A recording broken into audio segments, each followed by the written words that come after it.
Bueno, damos comienzo a la segunda mesa. Esta la va a moderar Ana Aurora Ramírez Galván y damos inicio. Buenos días. Para empezar con esta segunda mesa hablará Isabel Valdés Martínez con su texto Buda como un hombre, Dios idealizado a partir del sincretismo de las culturas occidentales y orientales y el arte grecobudista. Muchas gracias.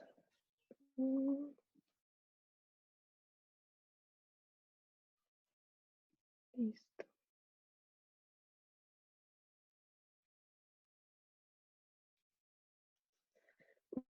Buda como un hombre Dios idealizado a partir del sincretismo de las culturas occidentales y orientales y el arte greco-budista. Hay más de 5.000 kilómetros entre Atenas y Kabul en Afganistán, entre Roma y Peshawar en Pakistán. A pesar de estas grandes distancias, el contacto cultural intenso entre Oriente y Occidente tuvo lugar en la antigüedad. Entre los siglos I y V de nuestro tiempo, el arte de Gándhara floreció en el área que está al noreste de Pakistán hoy. En sus esculturas budistas, las antigüedades mediterráneas, en ese momento emocionantemente contemporáneas, se fusionaron con las influencias indias, iraníes y griegas, para crear un conjunto armonioso. Mi objetivo principal es mostrar la influencia del arte helenístico en la religión budista y cómo es que las representaciones de Buda, de cierto modo prohibidas, y también la imagen o el concepto de Buda pasó de ser a un hombre a un dios idealizado a partir del sincretismo de ambas culturas. En el budismo primitivo, representar la figura de Buda era tabú, así que en la pintura y relieve, donde éstas debían de aparecer, su figura representada y sustituida por símbolos como las huellas de los pies, un parasol, etc. Las primeras estatuas de Buda no fueron realizadas por orientales budistas, sino por talleres de artistas griegos que emigraron a tierras que ahora son Pakistán y Afganistán, y ciertas partes de la India, tras las conquistas territoriales lideradas por Alejandro Magno.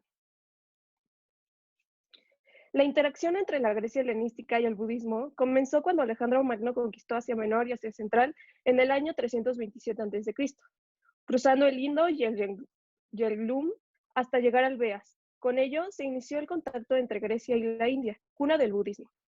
Alejandro Magno fundó varias ciudades en los territorios conquistados, especialmente en las áreas del Amudarya y Bactriana, expandiéndose los asentamientos griegos hacia el paso de Khyber, Gándhara y el Punjab. Estas regiones corresponden al único paso existente entre el Himalaya y el Indo Kush, a través de la cual se produjo la mayor parte de los contactos entre la India y Asia Central, generando un intenso intercambio cultural y comercial. Después de la muerte de Alejandro Magno, el 10 de junio del 323 a.C., los diádocos fundaron sus propios reinos en Asia Menor y Asia Central. El general Seuloco I Nicator creó el imperio seulicida que se extendía hasta la India, y más tarde la parte oriental del imperio se separó formando el reino greco-bactriano, que sería sustituido entre el siglo II y el I a.C. por el reino indogriego y entre los siglos I y III por el imperio Kushán. Los greco-bactrianos mantuvieron una cultura helenística intensa a las puertas de la India en la época del Imperio Maurya, como se puede observar en los restos arqueológicos de Alejandría, cuando el primer Imperio Maurya sucumbió bajo el Imperio Shunga alrededor del 180 a.C. Los greco-bactrianos ampliaron su territorio adentrándose en la India, donde crearon el reino indogriego bajo el cual floreció el budismo. El colapso del dominio seulicida entre Oriente y poco después del Maurya iba a ser capitalizado por la creación de un nuevo reino, el greco-bactriano, al norte del Indo Kush. Bactriana será la base de operaciones de los posteriores soberanos indogriegos, así como su estómago.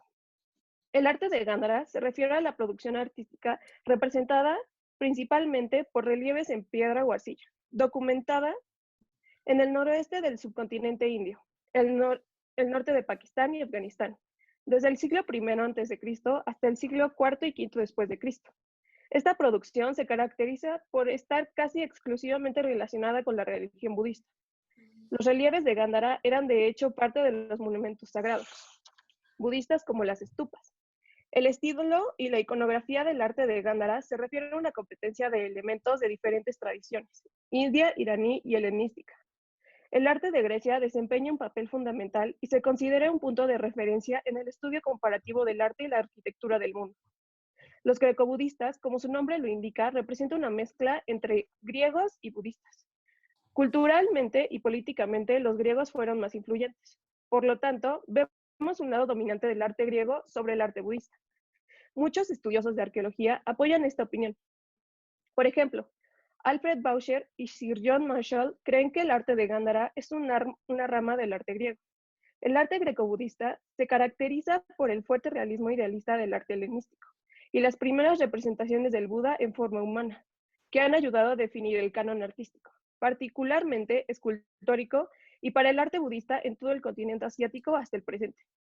Se puede señalar que en el arte budista como tales, dos grandes etapas se diferencian, a saber, el primero, llamado Hinayana, se caracteriza principalmente por tener representaciones del Buda y por el contrario, aparece como una etapa mucho más simbólica. Esta fase, conocida como preicónica, se sitúa entre los siglos I a.C.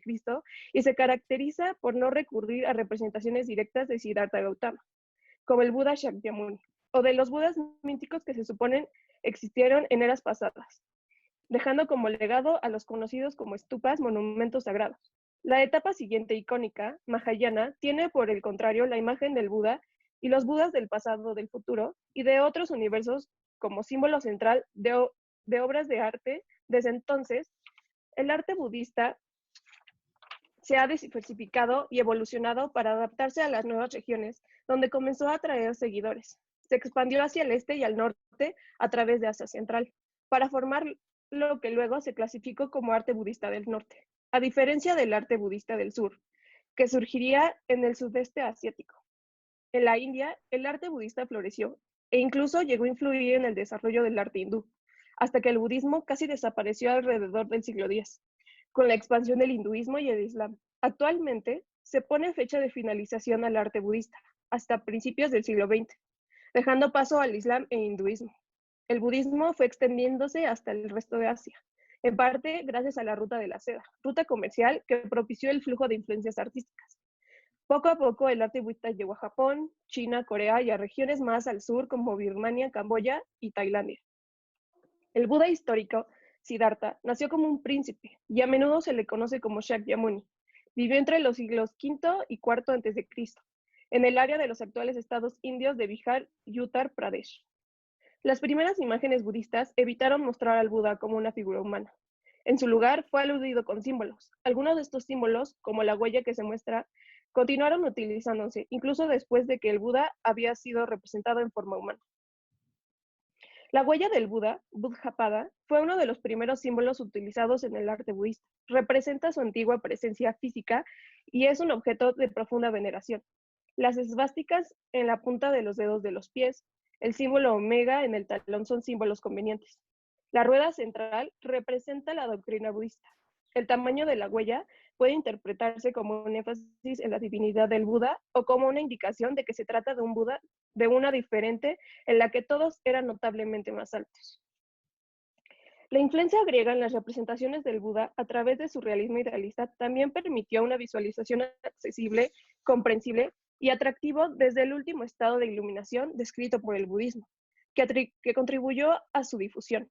Una de las características distintivas de la Escuela de Arte de Gándara que surgió al noroeste de la India es que está claramente influenciada por el naturalismo clásico griego.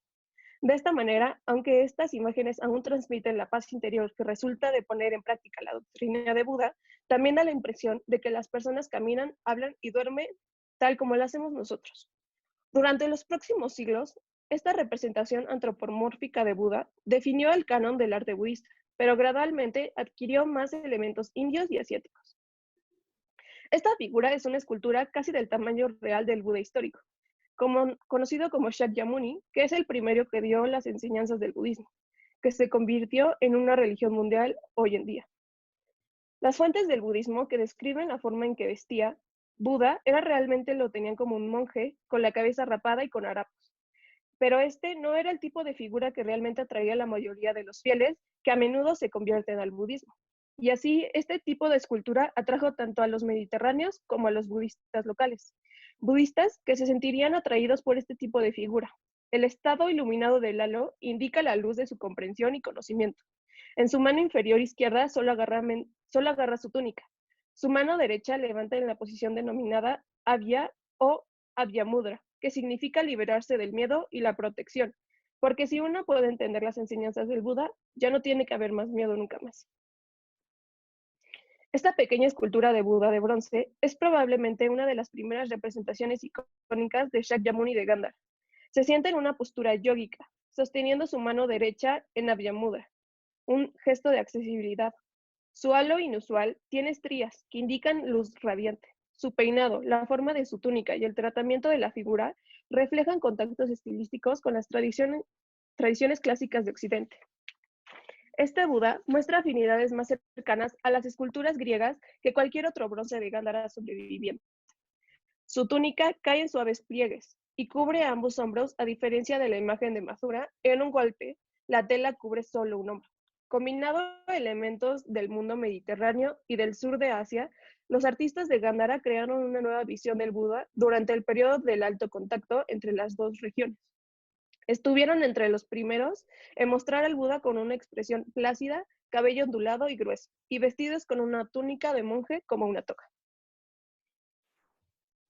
Otras representaciones de la imagen de Buda en Oriente, que son igual de importantes, son las esculturas de pie de Buda, o estatuas de cabeza de Buda. Son las representaciones simbólicas y espirituales de la sabiduría y el conocimiento de la persona iluminada. Junto con muchas estatuas e imágenes de Buda, las cabezas de Buda han sido una de las representaciones iconográficas más populares. Una cara redonda, juvenil, encantadora y dulce es una característica típica de la cabeza de Buda, pero hay más de lo que se ve a simple vista. Considerado como una de las partes más importantes del cuerpo del Buda, la cabeza está diseñada para representar la vasta riqueza del conocimiento que posee siendo el despierto. El Buda de pie, original con esta cabeza adjunta, habría tenido unos 8 pies de altura. En el arte budista, la cabeza de un Buda no está representada sin el cuerpo.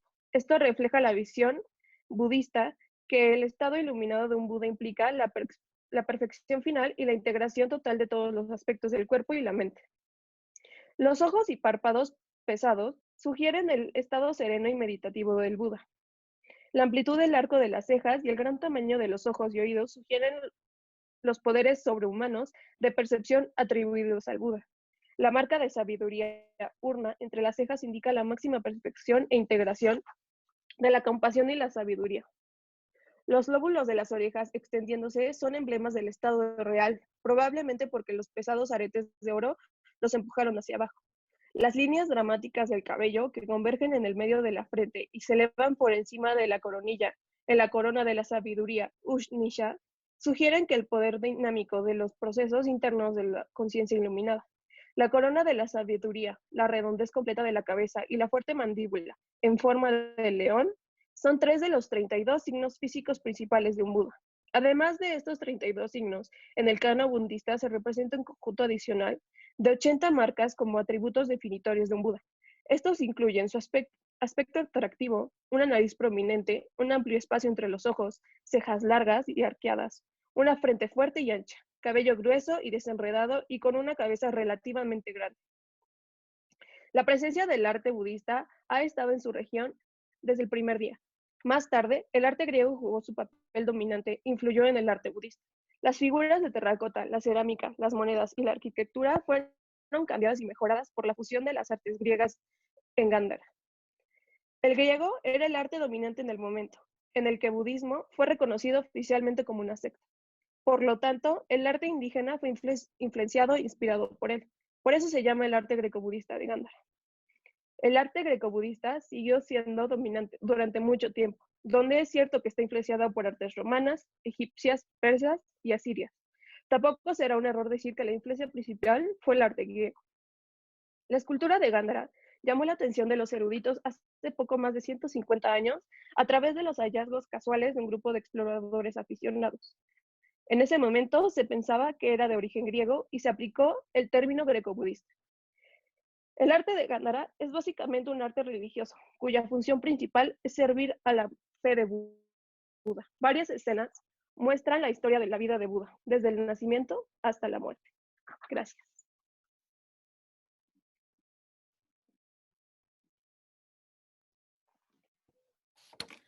Muchas gracias, Isabel. A continuación, Valeria Parra Moranchel con su tema Tlazloteotl y la problematización de la sexualidad mexicana.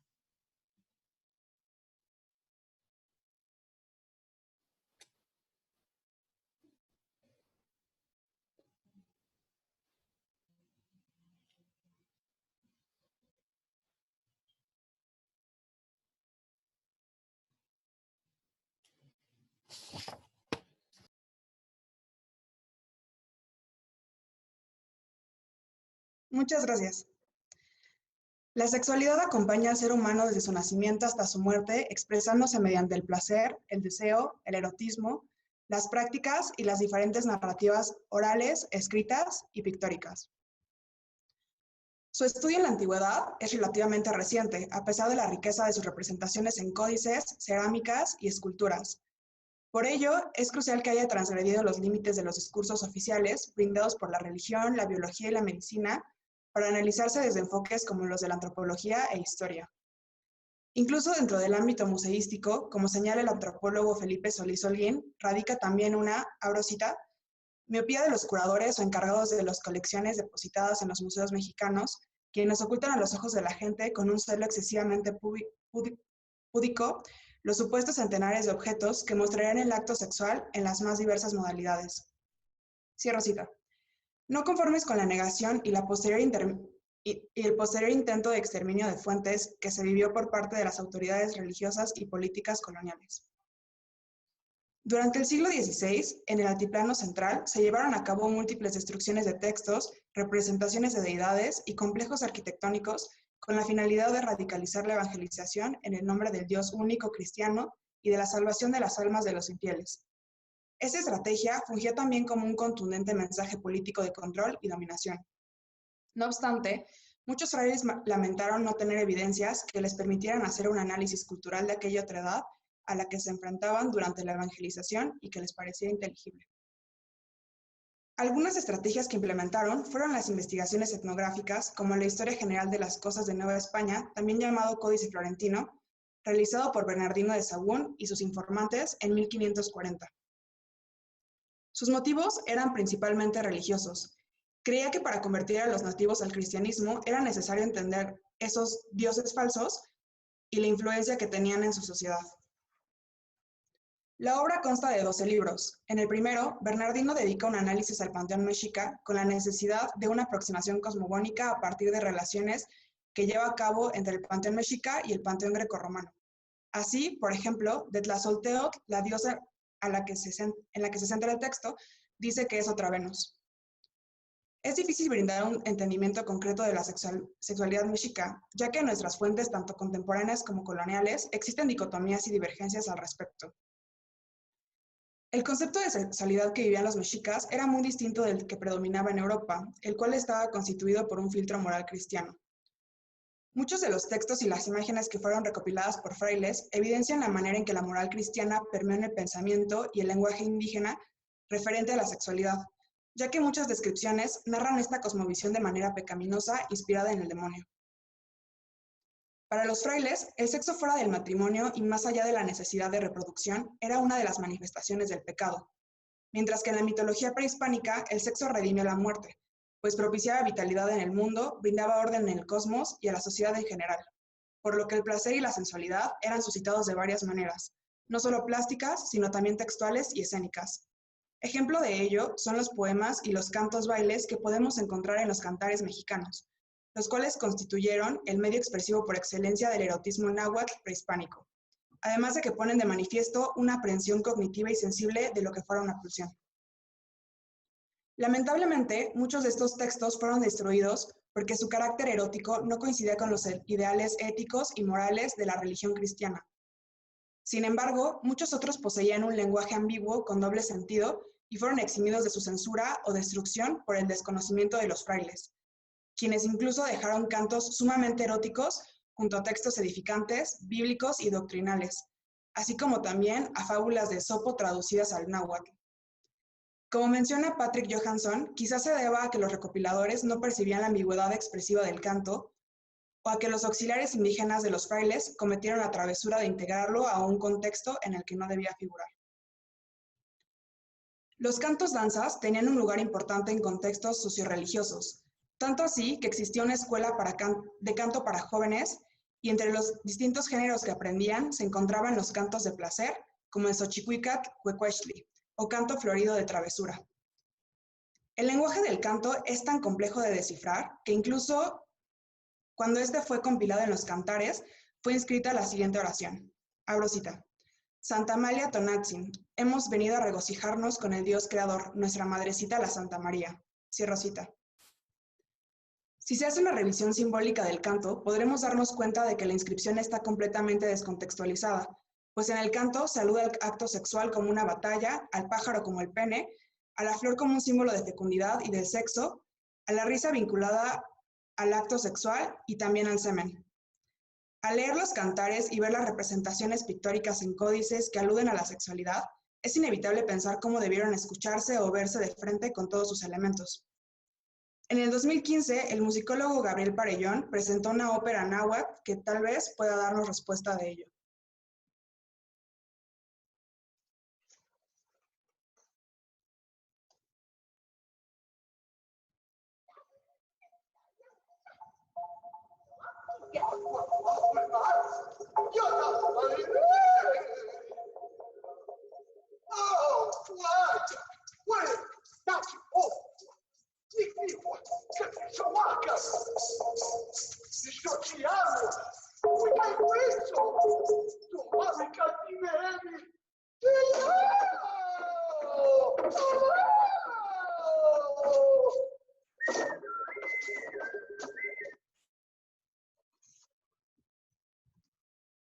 Como bien sabemos, la guerra era un factor importante para la sociedad mexica, tanto que incluso el acto sexual era guiado y entendido como un ritual bélico entre el hombre y la mujer, quienes podían disfrutar del placer sin tener por objetivo la reproducción.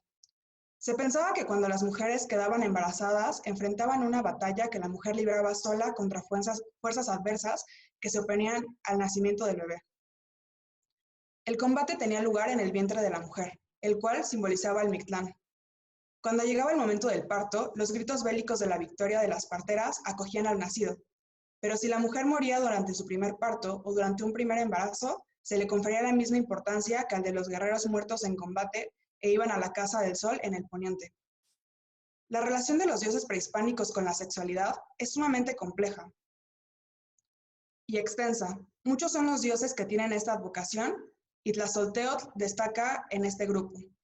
Según define a Tlazolteotl como diosa de la carnalidad y también la asocia con los nombres Ixcuina y Tlalcuani. Sobre Tlazoli, basura en náhuatl, León Portilla señala su similitud fonética con cosa preciosa, lo bueno o lo preciado, y deja en el aire el cuestionamiento. Abro cita, diosa de la basura o diosa preciosa, la que provoca, enciende, alivia y baña las obras de la carne. Cierro cita.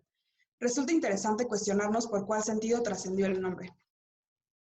En todos los nombres que Bernardino relaciona con la diosa, la define como de la carnalidad o la que come cosas sucias, definiciones que han trascendido históricamente hasta la actualidad y que dejan de lado su gran carácter polisémico y multifuncional, tanto que no solo giraba en torno a los actos carnales, sino que también correspondía a otras relaciones simbólicas más amplias y su asociación al complejo de diosas madres, terrestres y lunares. Durante el intento de interpretación religiosa de Tlazolteotl, el sufijo teotl fue traducido erróneamente como demonio.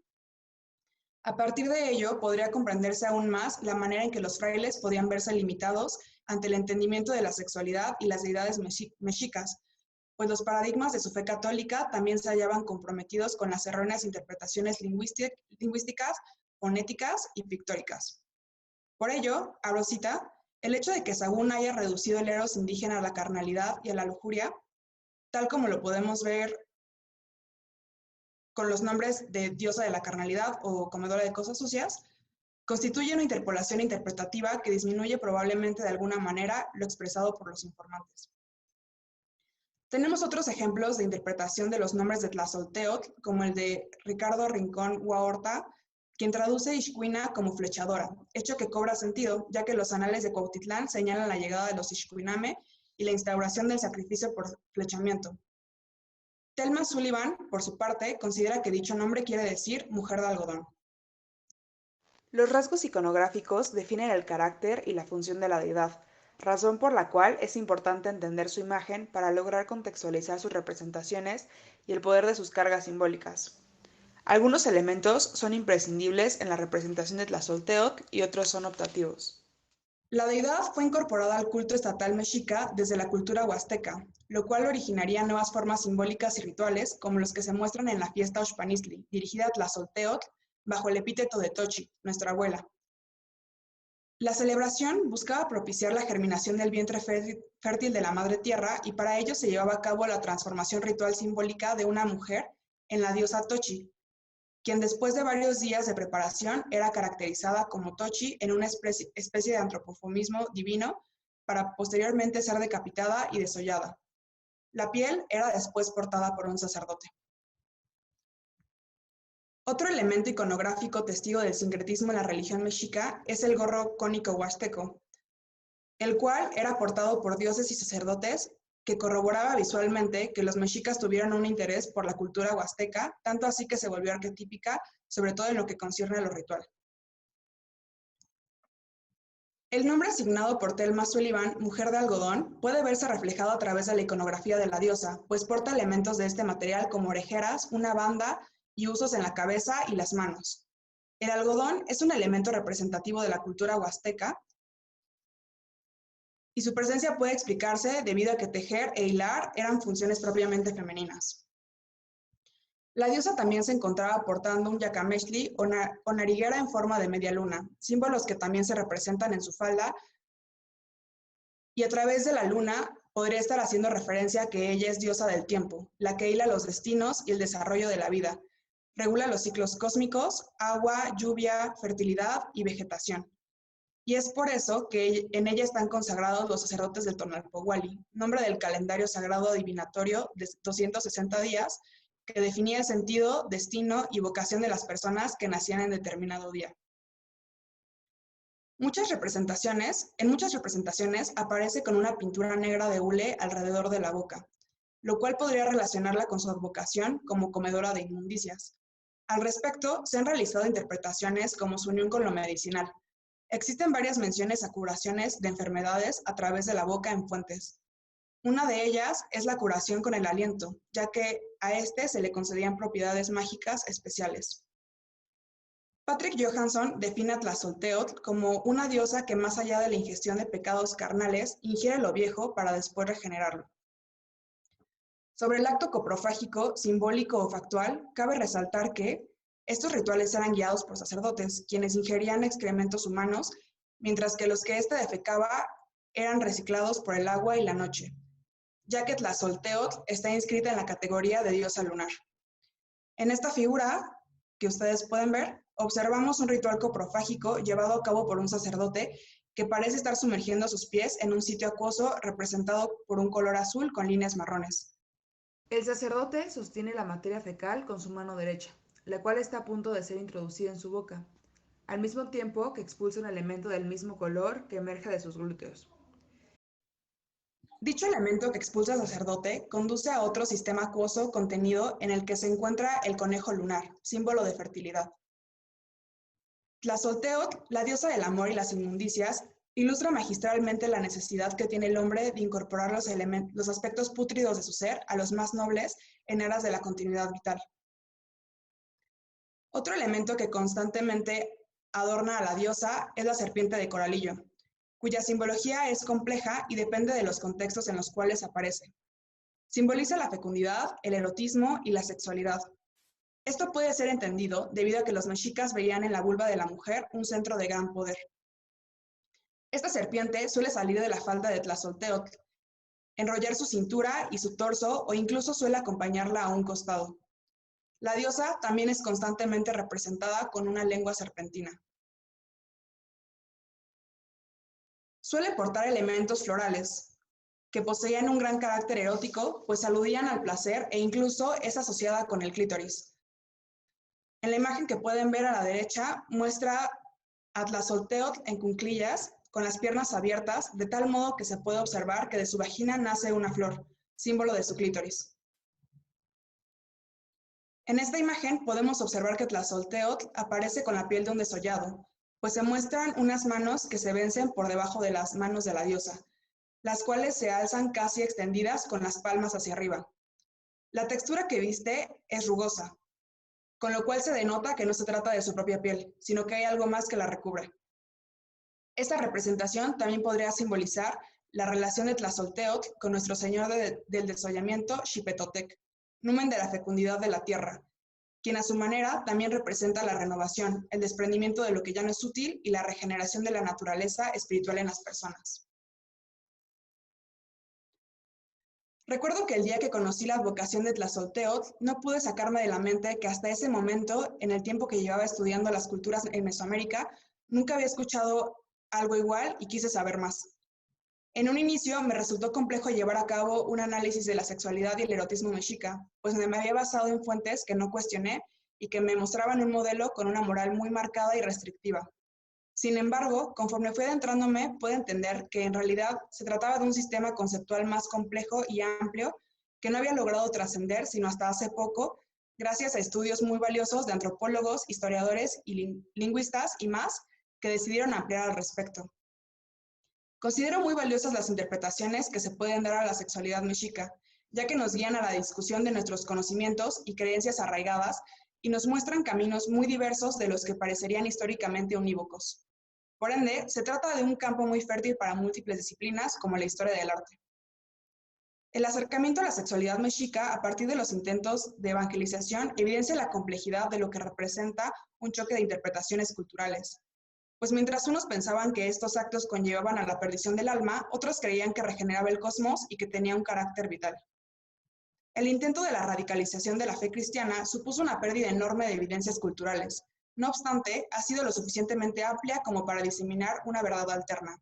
Sería fascinante saber qué habría pasado de contar con un mayor número de evidencias. Muchas gracias.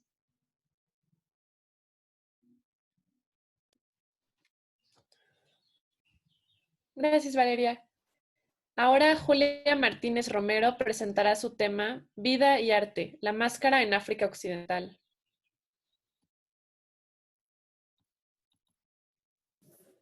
Gracias. Bueno, yo voy a hablar de Vida y Arte, la máscara en África Occidental. En este trabajo, como lo dice el programa, se abordará la máscara como símbolo a través del cual los miembros de la comunidad logran una transformación como una manera de apropiarse de su sistema de creencias y valores, tanto sociales como artísticos. De ahí su enorme importancia cultural. Como introducción al arte africano, este puede ser condicionado desde varios puntos de vista por la naturaleza misma. Es decir, por un lado, su trabajo y materialidad dependen también en las condiciones climáticas y el medio ambiente, como las estaciones del año, y por otro lado, pueden también basar las representaciones del arte de acuerdo con las formas dadas naturalmente del material, como pasa con los árboles. Si el material principal será madera, la forma original del árbol puede brindarle la inspiración y le servirá de base al artista para de ahí partir hacia el diseño final de su obra. El artista trabaja de acuerdo con la cultura a la que pertenece. Todo lo que haga debe primero tener la aprobación de la comunidad, ya que ésta debe estar reflejada en la obra. La obra es el resultado que integra la sociedad, donde el artista sería el punto medio. A pesar de la importancia del arte, en esta región el artista no tiene el mismo estatus de tiempo completo. No se le puede llamar especialistas como tal, ya que no cumple solo con esta labor, sino también ejerce los trabajos que el resto, pescador, agricultor, etc. Sin embargo, sí cuentan con capacidades especiales que van desarrollando y con las que pueden elaborar las figuras y las tallas. Ya entrando en tema, las máscaras son la abstracción del rostro humano o animal dada a través de elementos figurativos, geométricos, su policromía y la materialidad.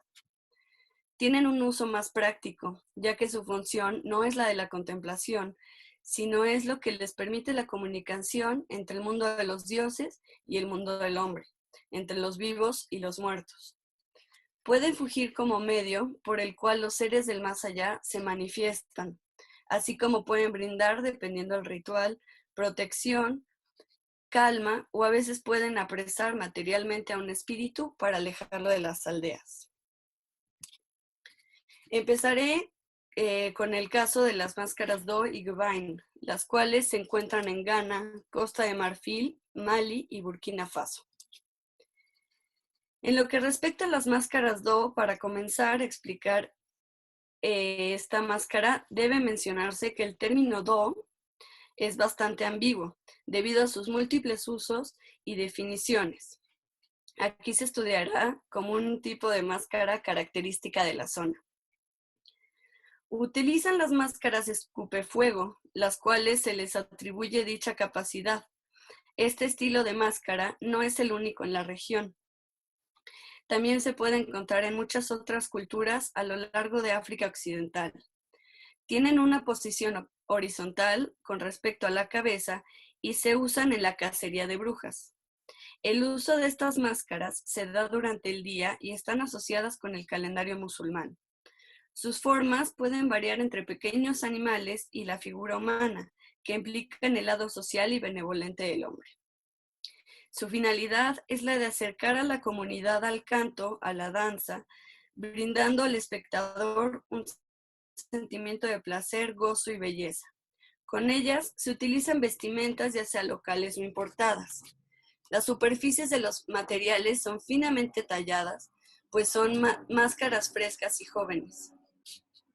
Por otro lado, tenemos a las máscaras Vain, que representan principalmente a la vaca de montaña y son elaboradas con cuernos, colmillos y cráneos de animales, y como ornamento pueden llevar amuletos diversos.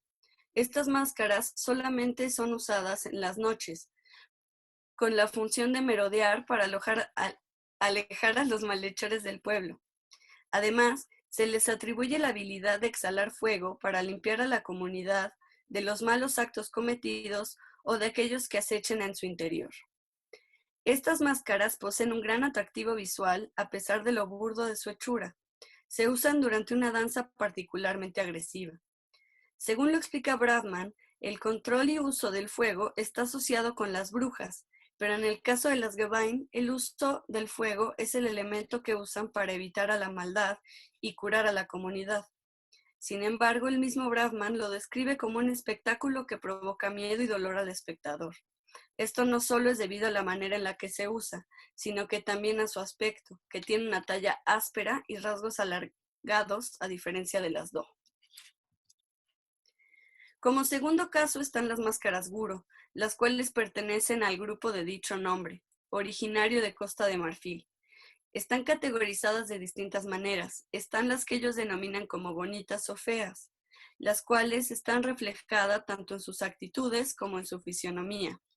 Las denominadas feas son de una naturaleza oscura, tienen la intención de paralizar de terror a la gente, lo cual implica y refleja su poder. Otra forma de categorización de estas máscaras es la que las diferencia entre las del bosque, las cuales son sagradas y dotadas de poderes, y las máscaras de diversión. Las máscaras del bosque solo se usan de noche, cuando las mujeres están en sus casas. Esto se debe a que estos objetos solo están hechos para los ojos del hombre. Las máscaras de diversión, por otro lado, son también llamadas máscaras de mujeres y son consideradas profanas. Aquí las máscaras que se estudian específicamente son las samble. Los guros tienen una amplia variedad de máscaras asociadas unas con otras. Tienen una relación de parentesco y sus nombres deben ser vocalizados de maneras específicas. Dentro de estas máscaras se encuentran Sauli, Gu y Samble. Empezaré con la máscara de Sauli, nombre que debe ser vocalizado en tonos bajos. Es el hermano salvaje de Samble y es el miembro más poderoso de la familia. Su forma es lo que los gurú denominan como fea. Los espectadores mantienen su distancia respecto a ella y no deben tocarla. Tiene con ella elementos como los cuernos del antílope, plantas y hierbas de curación, elementos que le brindan poder. También puede tener en sus tallas y elementos escultóricos las formas de la luna, pájaros, la silena mamiwata o boas, elementos que evocan el poder y la fertilidad. Gu, por otro lado, es una máscara femenina. Con ella se integran la sutileza de sus facciones con la del movimiento de quien la porta, pues este personaje refleja la juventud y la fertilidad, y usualmente viste con elegancia. Y por último, tenemos a Samle, que comúnmente es considerado como el hermano más civilizado de los tres. Sin embargo, para otros puede ser considerado como la esposa o el hijo. El punto medio es el punto medio entre los otros dos. Sus elementos reflejan una combinación entre el lado carnívoro y las características del antílope, por lo que los movimientos que la acompañan son similares a la belleza y delicadeza de Gu, y por otro lado también tienen los movimientos que acompañan a Sauli, con sus rasgos de salvajismo provenientes del bosque. Por otro lado, Samle, al mezclar las cualidades de las otras, tiene el poder de darle orden y civilización a la aldea. Las representaciones físicas de las máscaras Guro han cambiado a través de generaciones, como lo ha hecho su cultura. Responde a sus necesidades y se adecúan a los tiempos. Por último caso, tenemos las máscaras del pueblo Sande, el cual habita en Guinea, Sierra Leona y una porción de Liberia. Tiene una de las organizaciones de iniciación femeninas más antiguas en África Occidental, que es encargada de brindarle educación a las niñas de la comunidad y brindándoles el conocimiento práctico y ritual. En el particular caso de los Sande, las máscaras casco son las únicas documentadas en África que son utilizadas por mujeres, y son ellas quienes las custodian.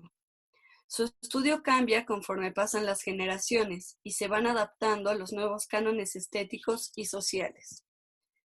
Las máscaras contienen lo que los Mende llaman un gafa, que significa un espíritu, y existen de varios tipos. Está el espíritu que sobrevive después de la muerte física para poderse unir a los espíritus de los ancestros. Están los espíritus que viven en los arbustos y los ríos.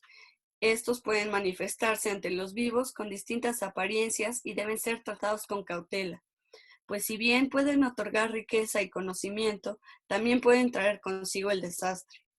Y finalmente están los espíritus conectados con las sociedades secretas, los cuales solo se manifiestan ante los líderes de las comunidades. Es por esto que las portadoras de máscaras llamadas Sowei son las expertas en el conocimiento secreto y la sabiduría de los Sande. Para los Sande, crear una máscara implica directamente la adoración de una deidad. La importancia de su representación se basa en la relación con los espíritus. Si ellos no se reconocen a ellos mismos en los atributos de las máscaras, no la van a habitar. Debido a esto y su amplio simbolismo, las reglas de la estética son algo estrictas, ya que si varías la estética, cambiaría el significado dentro de la representación. Cuentan con ciertos estándares, sin embargo, estos no limitan la creatividad del artista. Con estos, los avances artísticos se presentan paulatinamente y en dimensiones pequeñas, como son los labios y el cabello. Están elaboradas principalmente de madera. La ligereza del objeto será resultado y reflejo de la capacidad del artista que le elabore. Mientras más ligero, más destreza. La composición de estas máscaras casco consta de bajo relieve, tanto en las facciones de los rostros como en los talles de la parte superior. La composición debe ser simétrica, por lo que se tiene mucho cuidado en las proporciones de las máscaras casco. La variación estética entre una máscara y otra es más visible en el peinado, donde el estilo termina de adornar el resto de la composición y donde el artista puede desarrollar con más facilidad su sentido de innovación, creatividad y verdaderamente lograr una apropiación del objeto al adherirle su propia personalidad. Estas máscaras, que con cierta estilística y el uso del diseño geométrico, logran reunir la abstracción del rostro humano con la representación de la divinidad a través del simbolismo de los Sende. Un ejemplo de ello son los anillos de grasa ubicados en el cuello de la máscara, que representan la riqueza y la feminidad en su belleza tanto física como espiritualidad. Como conclusión, siendo esta la primera parte de un trabajo que se va a desarrollar durante el transcurso de mi carrera, la intención es plantear una revalorización de ciertas manifestaciones, dejando de lado argumentos como el utilitarismo y la reproducción masiva como formas de exclusión de objetos particulares que por sí mismos tienen todas las virtudes necesarias para ser consideradas arte. Tal es el caso de la máscara africana, a un punto en el que se demuestre su valor como objeto artístico dentro de una concepción de arte distinta a la planteada por los galeristas y comerciantes de arte, ya que cumplen con los valores estéticos, materiales y técnicos para ser consideradas como tal. En las mismas máscaras se puede dilucidar el equilibrio entre la antropología, la etnología, la cosmovisión y el arte. En la segunda etapa haré referencia y examinaré el desarrollo que a principios del siglo XX hicieron algunos de los artistas más importantes de la época, evocando y volteando la mirada a formas de arte no valoradas desde una perspectiva occidental, de la sociedad dominante económicamente y que era la que regía los gustos y la valoración del arte. Así, el mundo de Occidente descubrió estas expresiones artísticas, como es el caso de las africanas. En la tercera y última etapa de la investigación será un acercamiento a la nueva generación de creadores que usan la máscara como una forma de expresión que les permite vincular su cultura y las formas tradicionales de expresión de esta para llevarlas a las aceptadas por el arte actual. Tal es el caso de Romuald Hazoumé y Calixte Dakpovan, quienes ahora, mediante la reapropiación y descontextualización del objeto, lo traen al universo del arte contemporáneo. Con este tipo de expresiones se abren oportunidades para que se revisen desde otra óptica estas manifestaciones tradicionales de expresión artística. Gracias.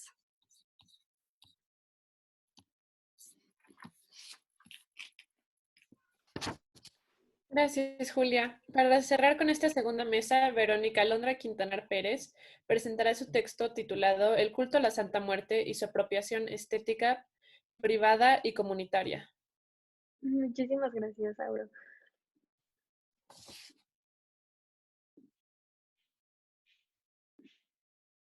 Ok, pues sí, como dijo Aurora, yo voy a hablar acerca del culto a la Santa Muerte.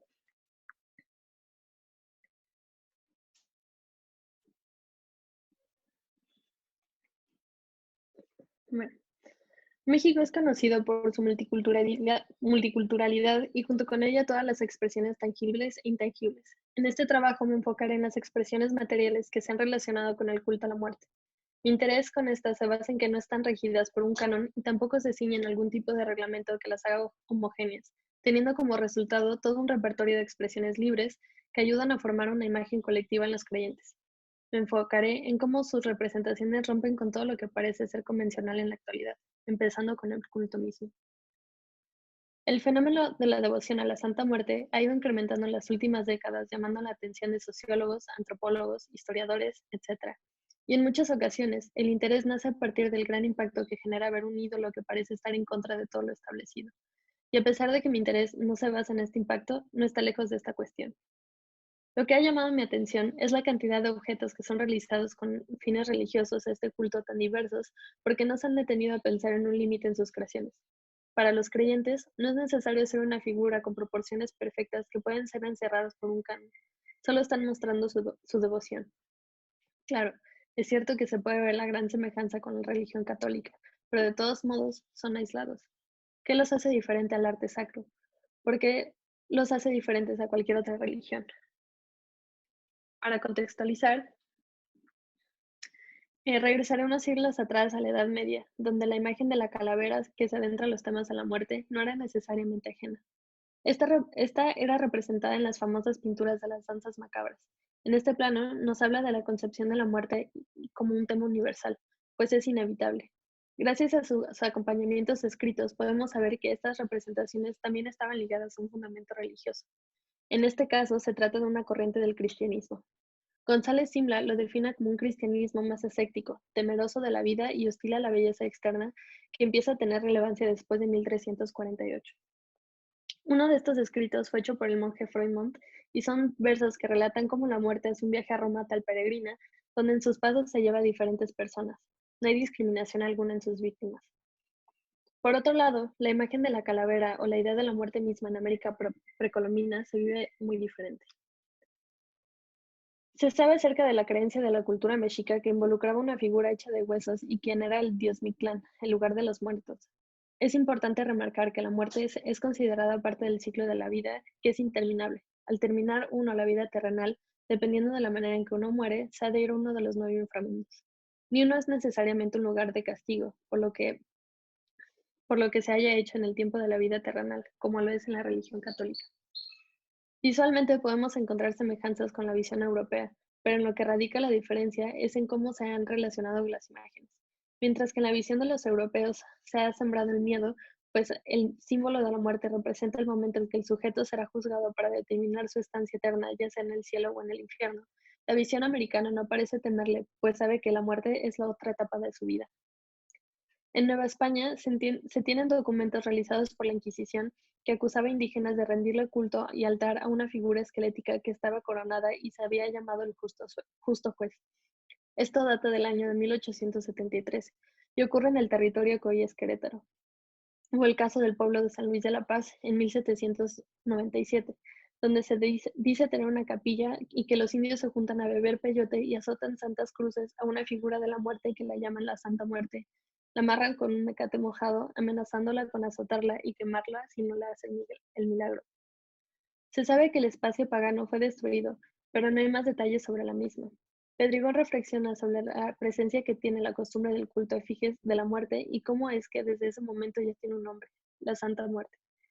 Y en este momento también se le piden milagros y favores. Aunque en este momento parecen ser pedidos de una manera casi violenta, siguen siendo acompañados por brujería y siguen quebrando todas las tradiciones religiosas europeas. Años más adelante, la figura esquelética no está fuera de la cotidianidad de la cultura mexicana. Tenemos los grabados de Guadalupe Posada, al igual que la creación de su famosísimo personaje, la Catrina, quien en palabras de Pedrigón ha retomado la mentalidad del medievo europeo y actualiza popularizando el quehacer cotidiano del México porfiriano.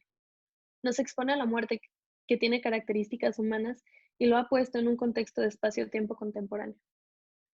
Por otra parte, se sabe que el culto a la Santa Muerte en las últimas décadas ha incrementado en sus números de creyentes. Autores como Felipe Gaitán Alcalá explica el fenómeno tomando en cuenta al creyente. Él dice que ellos son parecidos más allá de un estrato social por su línea de trabajo y o entorno suele ser de alto riesgo, ya sean policías, narcotraficantes, prostitutas, militares o meros habitantes de una colonia.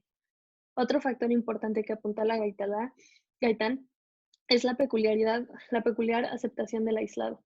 Esto lo explaya más en el sentido que las religiones suelen tener el sentido de unidad en tanto que los creyentes son hijos de una entidad mayor. En este caso, la cuestión de unidad se basa en que no hay una regla en específico. No hay una guía espiritual el cual les puede decir qué o no hacer.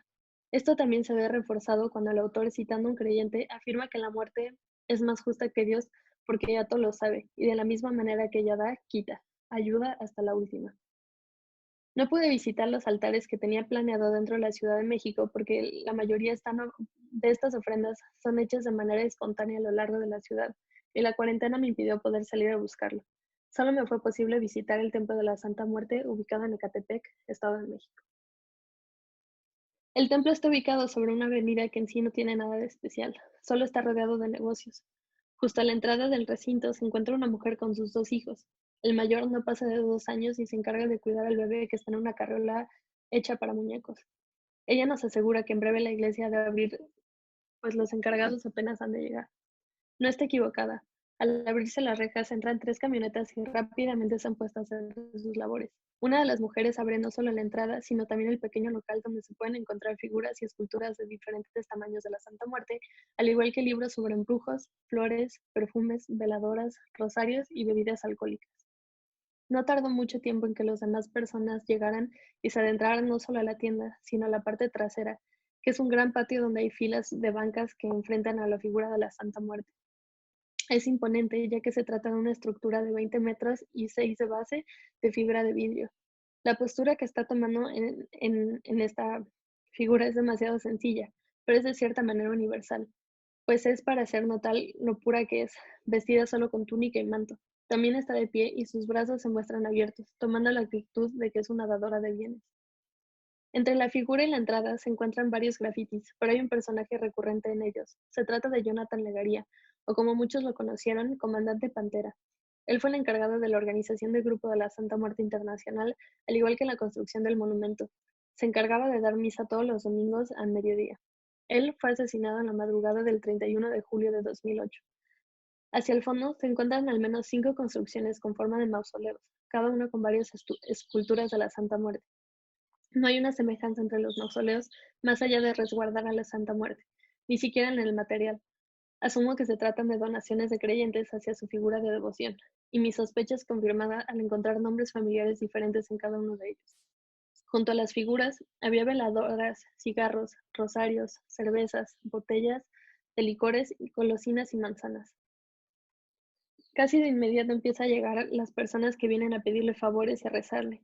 No hay un tipo específico, han llegado señoras mayores, una de ellas cargando una Santa Muerte pequeña y la ha puesto a los pies de la enorme escultura. Otra mujer ha llegado fumando ofreciendo cigarros a todos y depositando otros al pie del altar.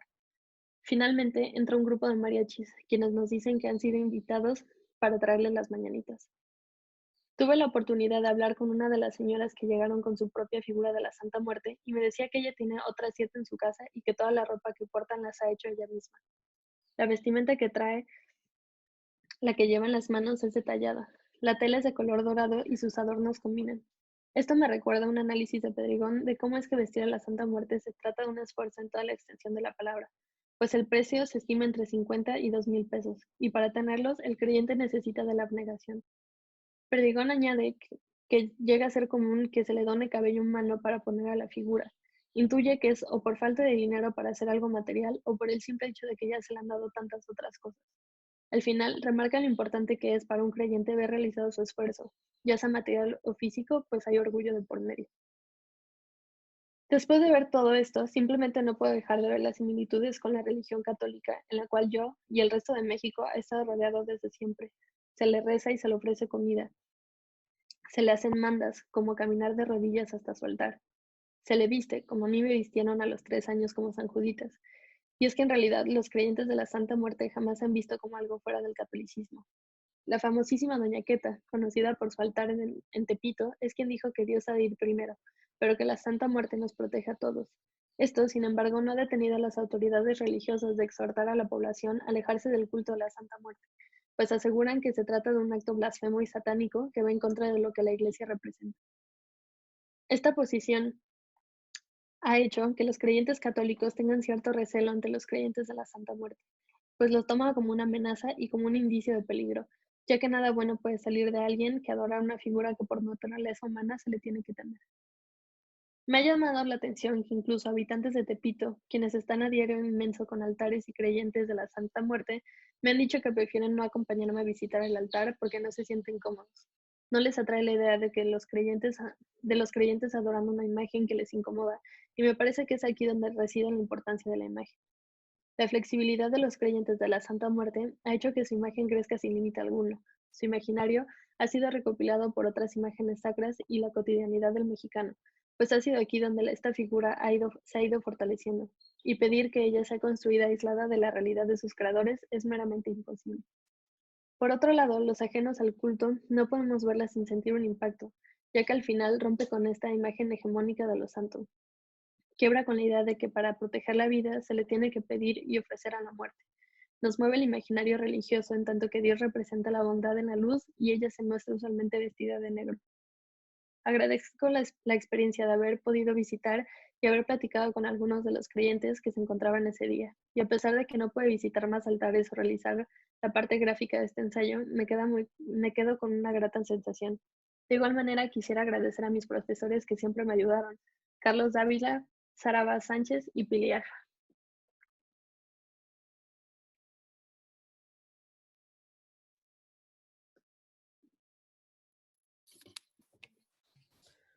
Muchas gracias, Alondra. Para terminar, Les quisiera preguntar, ¿con qué dificultades se encontraron para la realización de su trabajo?